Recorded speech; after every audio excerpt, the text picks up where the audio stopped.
guys, hello people, welcome to another episode of Popcorn Review. As you all know, my name is Praise, and today on this episode we have a special lady. As you can all see, Tosin, this is her first time joining us in this show. Hi. Welcome, Tosin. Thank you. Okay, so on today's episode we'll be reviewing the movie Divorce in the Black, Tyler Perry's movie. And you know when you hear Tyler Perry, what comes to your mind is what should I even call it? What comes to your mind when you hear Tyler Perry?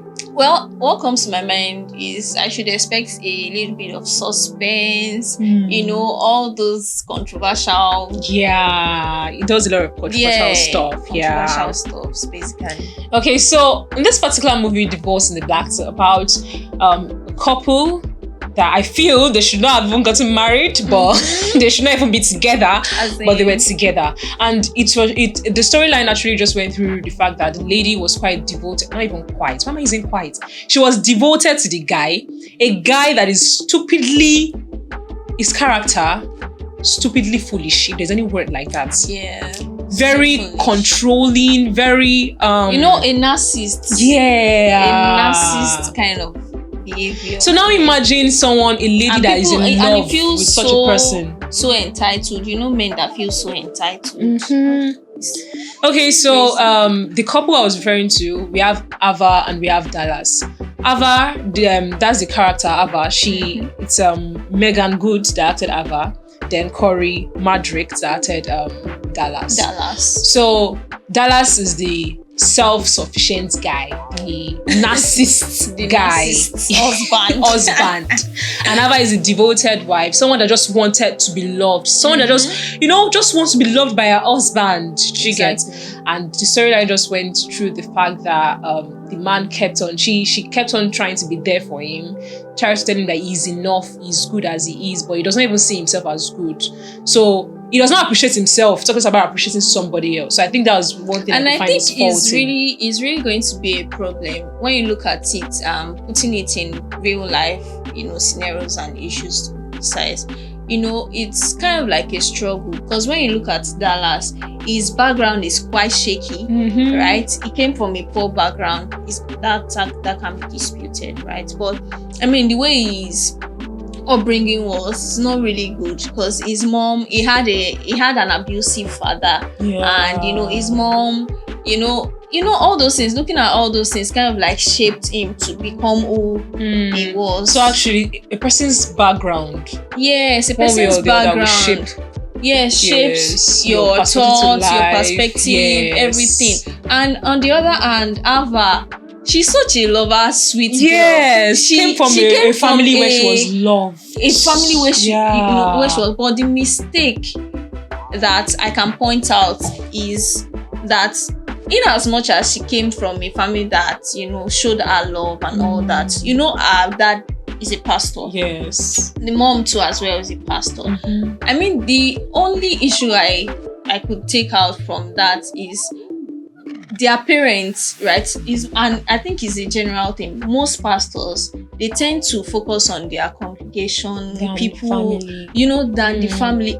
I'm not disputing the fact that they did not show her love, but they were not really there for her. I feel if they were there for her, she would not be intrigued by the love that Dallas showed her in the first place.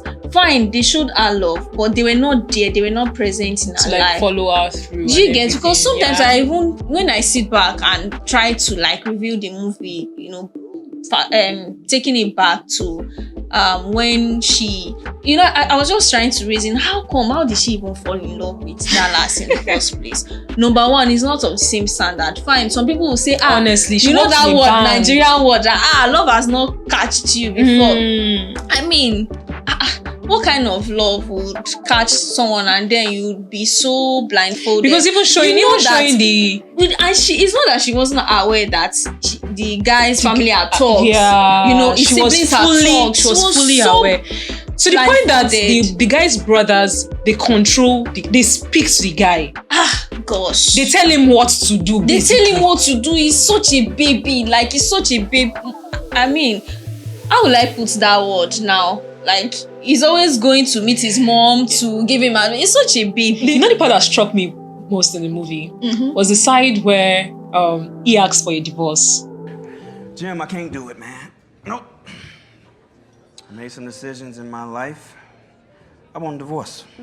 We don't have no kids, so this should be easy. What? Okay? You can keep the house because your parents gave us a down payment, and I don't want to hear their motherfucking mouths, okay? I'm not paying any alimony. You got a good job at the motherfucking bank. I got a lawyer look over the papers already. Get somebody to get down there and look at it. Sign the damn papers, Ava.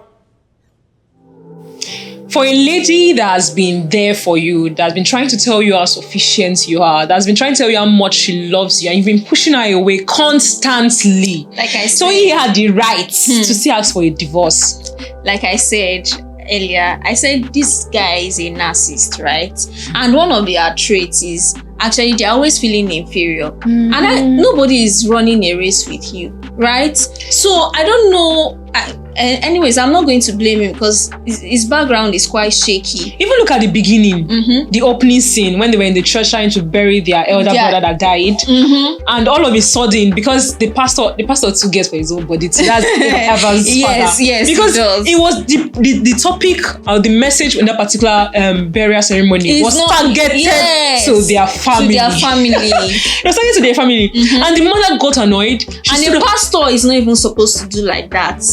A real man of God is not supposed to do that. I don't blame him, right? Because he's trying to protect his daughter. And meanwhile, with the way the movie went, it showed that the family, they had a lot against. Just the town had a lot against the family. Yes, the town had a lot against the family. And they are touts. Yes, they are touts. And actually, when we put ourselves in that shoes as a pastor, right? My son or my daughter goes to marry in a very ras family. Yeah. I mean, then people would actually be talking behind me. Then what are you now teaching your children? You get, because it's kind of like affecting their own image too as men of God. Or you get. And say it's love. It's love. But I mean, there are so many loopholes. You can't really hold on to one person that, oh, this person is justified by his or her action in the movie, right? Yeah. Ava too, she has her own, loopholes. Yeah. She, like I said, extremist. I would tag her as an extremist because she loved him with her own everything she had. For someone like that, and her husband was now saying that she was cheating on her. She was cheating on her. How? But I now liked the way she handled the situation. She took a break to her parents' place. Yes. She has to calm down. Her parents have to remind her of her childhood, how happy she was, and everything. When she now came back, she came back with action. When he was saying, come and he went to our office and he was shouting and everything that I'm going to get a divorce and I want you to be there 10 a.m. tomorrow morning and all of that. Don't try me.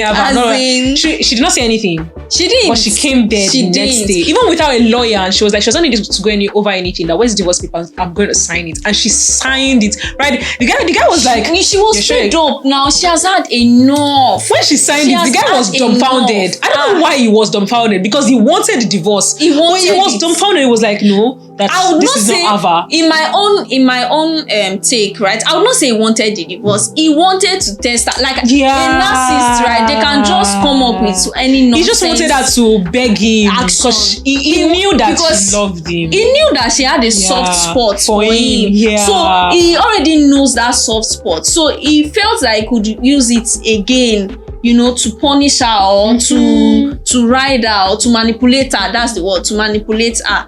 But I mean, this babe has had enough. Our friendship with Rona is my best. May God give us the kind of friends that will actually stand with you, talk sense to you. There are friends that will just be deceiving you all through. Are we going to talk about this the whole way to work? It's just every time it's something.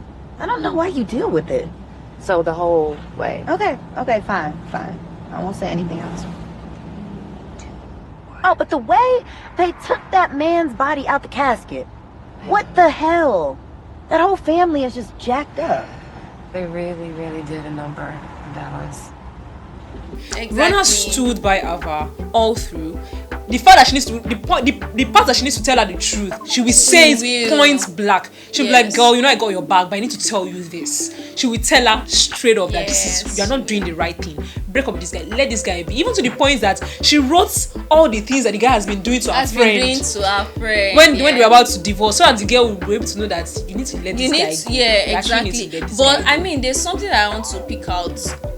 Rona, right? Her partner. You know, her husband Jim, is Dallas' best friend, bro. I don't understand how those two are even best friends. I don't know how, because they are two different personalities. They are two different personalities. They treated their wives. I would not say they are separately. two different personalities, right? For me to be attracted to you, or for you to be my best friend, we definitely have something in common. Okay, what do you think they had in common? Because look at Jim, look at Dallas. What did they have in common? Nothing. Honestly, because Jim was just a gentleman. Even to his wife, I know like Jim. You will see the relationship between Rona and Jim. Yes, it was sweet. But I felt, according to the movie, right? Mm-hmm. What I feel rather is, I feel that Rona helped. He grew, or he tried to meet up to the standard of Rona. Do you get? Rona had a standard of how a man should be. If you notice, there was one time when Ava went out with that guy that was asking her out with. Benji. Let's talk about Benji. Do you get? So, I mean, Dallas had to come to that get together, and he started narrating all the bad deeds that he did. He cheated. Jim, yes, but you know that the difference is that Jim cheated once and he told his wife. They got over it. So what Dallas was trying to do at that particular scene was just to, like, you're acting like as if you're all perfect. Your marriage is all nice and this thing that don't let me open all your secrets and everything, without even knowing that Jim had already opened up to his wife. Right? You all faithful and all honest and all in love, right? But did you tell about Kelly?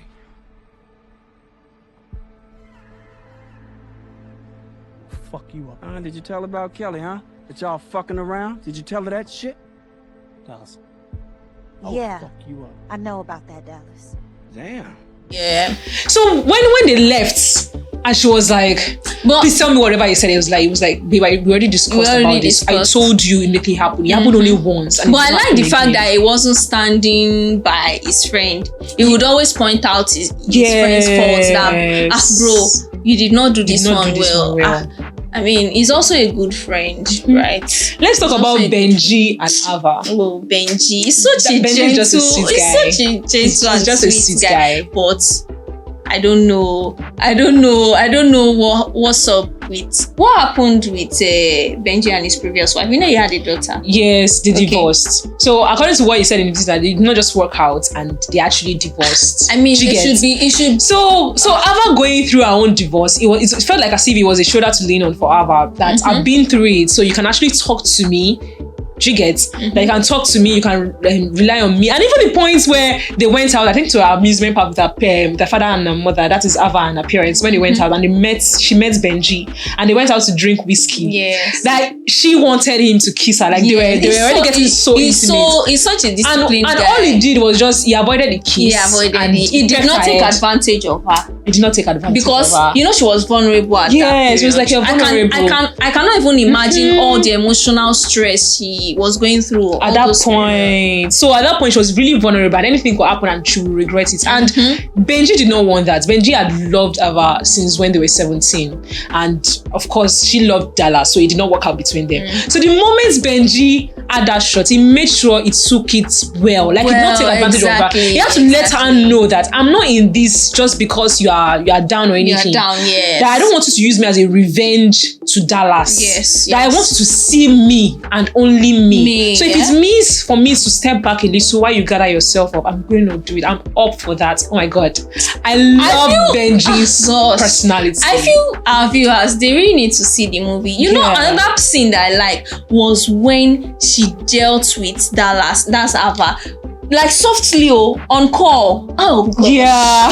You know, she was using all those things that Benji is better than you and all of that. And bring down his ego. The thing was entering the guy. You know when they say something enter somebody. God.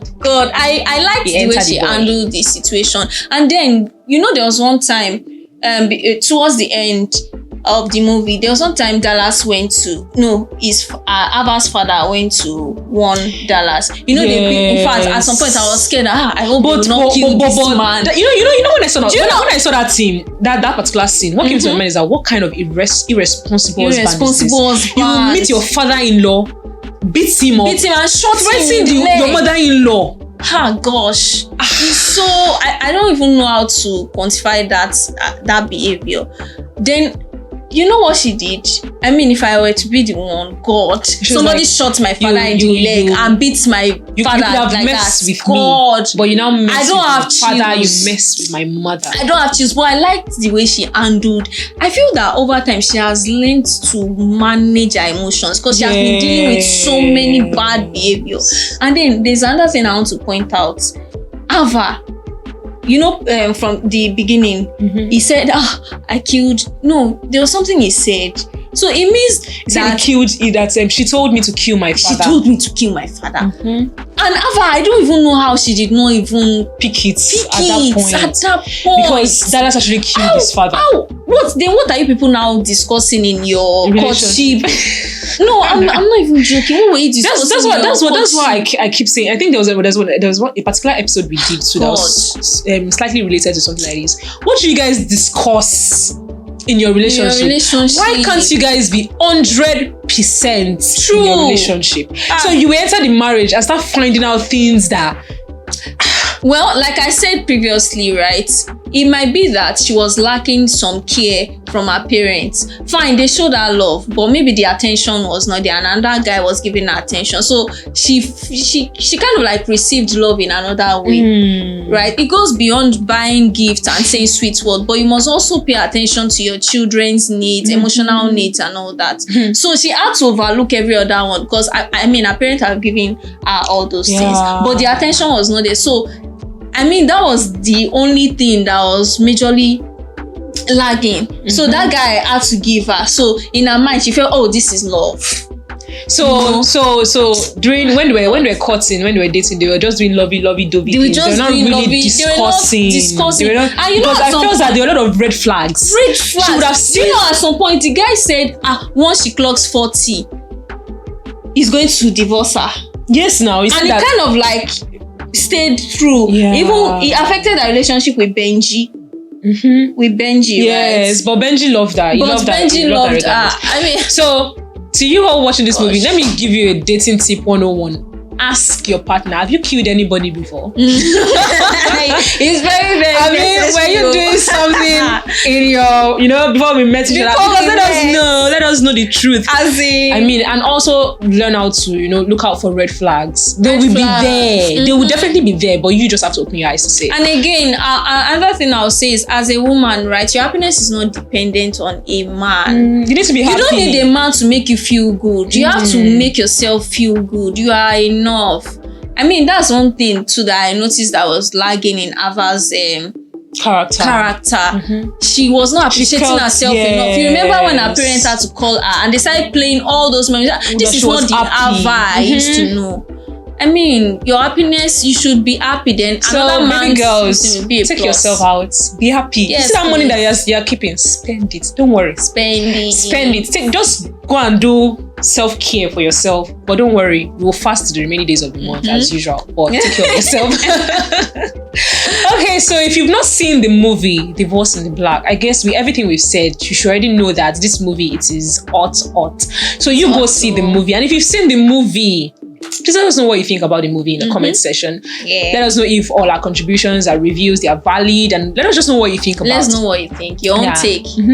And don't forget to like, share, subscribe, and turn on your notification button so that in case you see our videos, you get to watch them. My name is Praise, and I did this with Josie. Bye. Bye.